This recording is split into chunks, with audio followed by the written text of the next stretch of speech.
مجتبیٰ خامنائی ایران کے نئے supreme leader ہیں، رہبر اعلیٰ ہیں،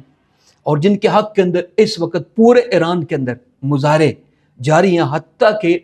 امریکہ اور اسرائیل کی بمباری کے دوران بھی ہزاروں لوگ سڑکوں پر موجود رہے، ہاتھوں میں ایران کے فلیگز اٹھائے ہوئے۔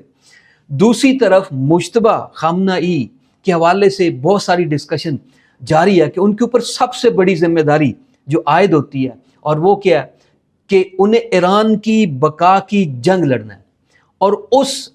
حالت میں لڑنا ہے کہ جب ان کی ٹاپ کی ساری کمانڈرشپ ماری جا چکی ہے اور بہت زیادہ نقصان جو ہے نا وہ اٹھا چکا ہے۔ 56 برس ان کی عمر ہے اور قیادت کے منصب کو وہ پہنچی ہیں اپنے والد صاحب کی شہادت کے بعد۔ تو اب دیکھنا یہ ہے کہ اپنے اس جو ذمہ داری ان کے اوپر آئی کہ کیا وہ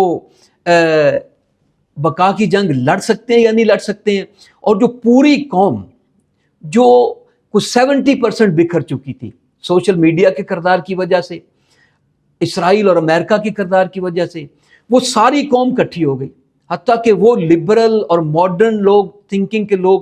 جو کبھی رہبر اعلیٰ کو ایکسیپٹ کرنے کے لیے تیار نہیں تھے، اس حملے کے بعد وہ بھی ان کے پیچھے کھڑے ہو گئے۔ اور اب ہر ایک کی جو ہے نا وہ نظریں ان کے اوپر جمی ہے کہ کیا وہ اپنی اس ایران کی بقا کی جنگ لڑ سکیں گے یا نہیں لڑ سکیں گے۔ تو ان سے بہت دانشمندانہ فیصلوں کی جو نا امید بھی کی جا رہی ہے کہ وہ یقیناً جو اس چیز کو سمجھیں گے اور اپنا کردار بھرپور نبھائیں گے، جبکہ دوسری طرف مخالفت بھی انتہا کی ہے اور ان کے اوپر حملے بھی شروع کیے جا چکے ہیں۔ انہیں نشانہ بنانے کی کوشش بھی صرف یہ